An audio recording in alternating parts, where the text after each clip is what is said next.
About the author.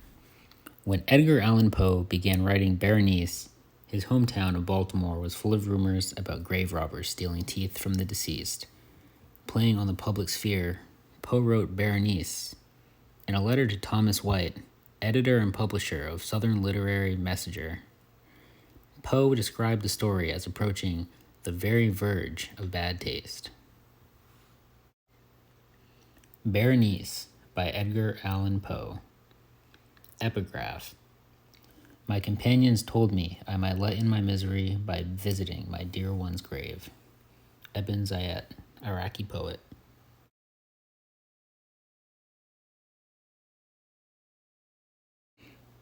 Misery is manifold.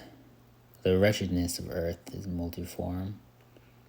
Overreaching the wide horizon like the rainbow, misery's hues are as various and distinct as the hues of that arch, yet they're also as intimately blended. I have a tale to tell, in its own essence, rife with horror. I would suppress it, were it not a record of more feelings than of facts.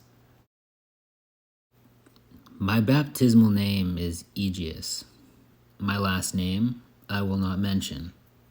Yet, there are no towers in the land more time-honored than my gloomy, gray, hereditary halls. Our line has been called a race of visionaries, and in many striking particulars, in the character of the family mansion, in the frescoes of the chief saloon, in the tapestries of the dormitories, in the chiseling of some buttresses in the armory, but more especially in the gallery of antique paintings, in the fashion of the library chamber, and lastly, in the very peculiar nature of the library's contents, there is more than sufficient evidence to warrant the belief. My earliest recollections are connected with that chamber, and within its volumes. Here died my mother. Herein was I born. There is a memory of spiritual and meaning eyes, of sounds musical yet sad, a remembrance which will not be forgotten, a memory like a shadow, vague, variable, indefinite, unsteady, and like a shadow, it is impossible for me to get rid of it. In that chamber was I born, thus awaking into a palace of imagination, into the wild dominions of quiet thought and study. It is not unusual that I loitered away my boyhood in books and dissipated my youth in reverie, but it is notable that as years rolled away, and the noon of manhood found me still in the mansion of my fathers, it is notable that my life stagnated and the character of my common thoughts changed significantly. Berenice and I were cousins, and we grew up together in my family's halls, yet differently we grew. I, ill of health and buried in gloom, she agile, graceful, and overflowing with energy. Hers, the ramble on the hillside, mine, the studies of the cloister. I, living within my own heart, an addicted body and soul to the most intense and painful meditation. She, roaming carelessly through life with no thought of the shadows in her path or the silent flight of the raven-winged hours. Berenice, I call upon her name. Berenice! And, from the gray ruins of memory, 1,000 tumultuous recollections are started at the sound. Ah, vividly is her image before me now, as in the early days of her light-heartedness and joy. Oh, gorgeous, yet fantastic beauty. Then, all is mystery and terror, and a tale which should not be told. Disease, a fatal disease, fell upon her frame, and, even while I gazed upon her, the spirit of change swept over her, pervading her mind, her habits, and her character, and, in a manner the most subtle and terrible, disturbing even the very identity of her person. Alas, the destroyer came and went, and the victim, where was she? I knew her not, or knew her no longer as Berenice. Among the numerous train of maladies was a species of epilepsy, resulting in trances very nearly resembling death, and from which her manner of recovery was, in most instances, startlingly abrupt. In the meantime, my own disease grew rapidly and was aggravated by the immoderate use of opium. My disease assumed a monomaniac character of a novel and extraordinary form, at length obtaining over me the most singular and incomprehensible control. This monomania affected my mind and focus. I fear that it is impossible to convey the nervous intensity of interest I experienced. It was like my thoughts buried themselves in the contemplation of even the most common objects of the universe. A few of the most common and least pernicious vagaries included musing for long, unwearied hours with my attention riveted to some frivolous device upon the margin or in the typography of a book, becoming absorbed for the better part of a summer's day in a quaint shadow falling aslant upon the tapestry or upon the floor, losing myself for an entire night in watching the steady flame of a lamp or the embers of a fire, dreaming away whole days over the perfume of a flower, repeating monotonously some common word until the sound ceased to convey any idea whatsoever to the mind, losing all sense of motion or physical existence in a state of absolute bodily stillness. All of this was induced by a condition of the mental faculties that defined anything like analysis or explanation. Yet, let me not be misapprehended. The undue, intense, and morbid attention thus excited by frivolous objects must not be confused with imagination or daydreams, which all of humankind experiences. By no means. It was not even, as might be at first supposed, an extreme condition or exaggeration of imagination, but primarily and essentially distinct and different. In the one instance, the dreamer or enthusiast, being interested by an object that is usually not frivolous, imperceptibly loses sight of this object in a wilderness of deductions and suggestions issuing therefrom until, at the conclusion of a daydream, he loses sight of the original cause of his daydream. In my case, the primary object was invariably frivolous. Few deductions, if any, were made, and those that did occur always focused upon the original object. The meditations were never pleasurable, and, at the termination of the reverie, the first cause, so far from being out of sight, had attained the supernaturally exaggerated interest which was the prevailing feature of the disease. In a word, the powers of mind more particularly exercised were, with me, as I have said before, the attentive, and are, with the daydreamer, the speculative. My books, at this time, if they did not actually serve to irritate the disorder, mirrored the disorder's imaginative and inconsequential nature. I well remember focusing on a single line of text for several weeks, and although readers might suspect that Berenice's unhappy malady, which produced in her moral spirit a fearful alteration, would provide me with many opportunities to exercise the intense and morbid meditation whose nature I have been trying to explain, this was not the case. In the lucid intervals of my infirmity, her calamity indeed gave me pain, and, taking deeply to heart that total wreck of her fair and gentle life, I did not fail to ponder frequently and bitterly about these sudden changes.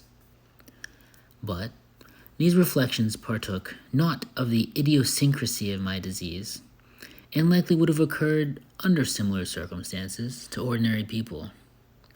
True to its own character, my disorder reveled in the less important but more startling changes wrought in the physical frame of Berenice, and in the singular and most appalling distortion of her personal identity.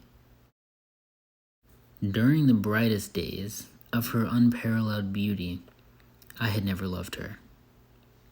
In the strange anomaly of my existence, feelings, with me, had never been of the heart, and my passions always were of the mind. Through the gray of the early morning, among the trestled shadows of the forest at noonday, and in the silence of my library at night, she had flitted by my eyes, and I had seen her, but not as a living and breathing Berenice, but as the Berenice of a dream, not as a being of the earth, earthly, but as the abstraction of such a being, not as a thing to admire, but to analyze, not as an object of love, but the focus of intense speculation. And now I shuddered in her presence, and grew pale at her approach, yet bitterly lamenting her fallen and desolate condition. I knew that she had loved me long, and, in an evil moment, I spoke to her of marriage. And at length the period of our nuptials was approaching. I sat and sat, as I thought alone, in the inner apartment of the library. But, uplifting my eyes, Berenice stood before me. Was it my own excited imagination, or the misty influence of the atmosphere, or the uncertain twilight of the chamber, or the gray draperies which fell around her figure, that caused her figure to loom up in so unnatural a degree? I could not tell. Perhaps she had grown taller since her malady. She spoke, however, no word, and I, not for words, could I have muttered a syllable. An icy chill ran through my frame. A sense of insufferable anxiety oppressed me. A consuming curiosity pervaded my soul, and sinking back upon the chair, I remained for some time breathless and motionless, and with my eyes riveted upon her person. Alas! Its emaciation was excessive, and not one vestige of the former being lurked in any single line of the contour. My burning glances, at length, fell upon her face. The forehead was high, and very pale, and singularly placid, and the once golden hair fell partially over it, and overshadowed the hollow temples with ringlets, now black as the raven's ring-wing.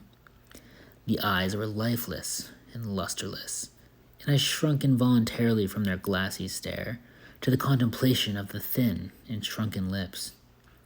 They parted, and, in a smile of peculiar meaning, the teeth of the changed Berenice revealed themselves slowly to my view. Would to God that I had never beheld them, or that having done so, I had died. The shutting of a door disturbed me, and looking up, I found my cousin had departed from the chamber. But from the disordered chamber of my brain had not, alas, departed, and the white and ghastly teeth would not be driven away. Not a speck upon their surface, not a shade upon their enamel, not a line in their configuration, not an indenture in their edges. Her smile was branded upon my memory. I saw them now even more clearly than I beheld them then. The teeth, they were here and there and everywhere, invisibly and palpably before me, long, narrow, and excessively white, with the pale lips writhing about them, as in the very moment of their first terrible development. Then came the full fury of my monomania, and I struggled in vain against its strange and irresistible influence. I had no thoughts but for the teeth. All other matters and all different interests became absorbed in their single contemplation. They alone were present to the mental eye, and they, in their sole individuality, became the essence of my mental life. I held them in every light. I turned them in every attitude. I surveyed their characteristics. I dwelt upon their peculiarities.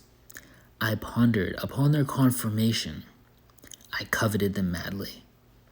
I felt that their possession alone could restore me to peace and give me back my reason. And the evening closed in upon me thus, and then the darkness came, and tarried, and went, and the day again dawned, and the mists of a second night were now gathering around, and still I sat motionless in that solitary room, and still I sat buried in meditation of the teeth. At length, a wild cry of horror and dismay broke forcibly in upon my dreams. After a pause, this was followed by the sound of troubled voices, intermingled with many low moanings of sorrow or of pain. I arose hurriedly from my seat, and throwing open one of the doors of the library, there stood out in the antechamber a servant maiden, all in tears, and she told me that Berenice was no more. Seized with an epileptic fit, she had fallen dead in the early morning, and now, at the closing in of the night, the grave was ready for its tenant, and all the preparations for the burial were completed. With a heart full of grief, I made my way to the bedchamber of the departed. The room was large and very dark, and at every step within its gloomy precincts I encountered the paraphernalia of the grave. The coffin, so a servant told me, lay surrounded by the curtains of yonder bed, and in that coffin, he whisperingly assured me, was all that remained of Berenice. With a sense of suffocation, I dragged myself to the side of the bed. Gently, I uplifted the dark draperies of the curtains. As I let them fall, they descended upon my shoulders, and shutting me thus out from the living, enclosed me in the strictest communion with the deceased. The very atmosphere was redolent of death.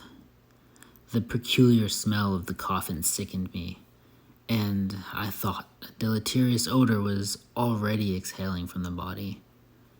I would have given worlds to escape, to fly from the pernicious influence of mortality, to breathe once again the pure air of the eternal heavens. But I had no longer the power to move. My knees tottered beneath me, and I remained rooted to the spot and gazed upon the frightful length of the rigid body as it lay outstretched in the dark coffin without a lid. God of heaven, is it possible? Is it my brain that reels? Or was it indeed the finger of the enshrouded dead that stirred in the white burial garment that bound it? Frozen with unutterable awe, I slowly raised my eyes to the countenance of the corpse. There had been a band around the jaws, but I know not how. It was broken asunder. The livid lips were wreathed into a species of smile, and through the enveloping gloom, I saw the white and glistening and ghastly teeth of Berenice. I sprang convulsively from the bed, and uttering no word, rushed away. I found myself again sitting in the library alone. It seemed that I had newly awakened from a confused and exciting dream.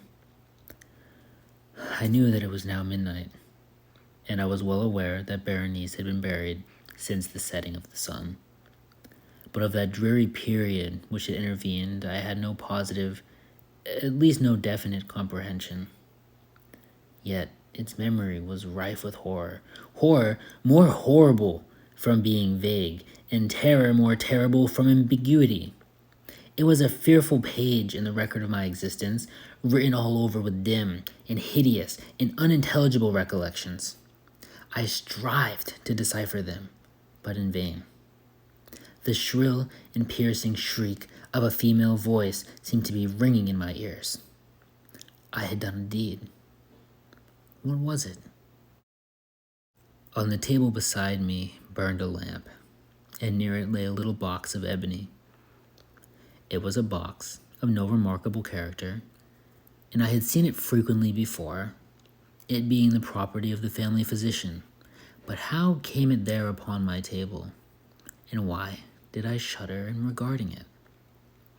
These things were no matter to be accounted for, and my eyes at length dropped to the open pages of a book, and to a sentence underscored therein. The words were the singular but simple words of the poet Ibn Zayat.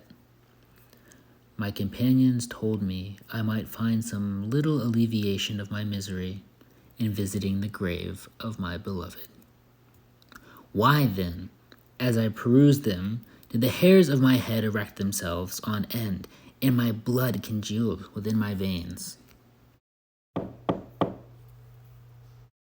There came a light tap at the library door, and, pale as a tenant of a tomb, a servant entered upon tiptoe. His looks were wild with terror, and he spoke to me in a voice tremulous, husky, and very low.